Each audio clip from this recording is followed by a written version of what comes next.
تمام صحابہ میں سب سے مظلوم ہستی حضرت علی علیہ السلام ہیں،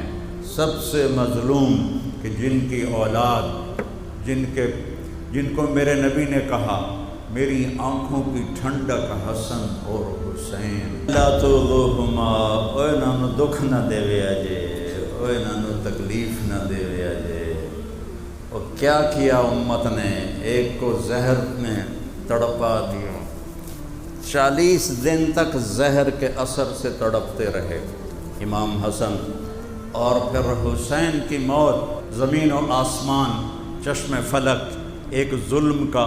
اور ایک مظلوم کا نظارہ دیکھ رہی تھی، نہ کبھی پہلے دیکھا نہ کبھی بعد میں دیکھے۔ شاید سورج بھی رو رہا ہوگا اور آسمان بھی رو رہا ہوگا، اور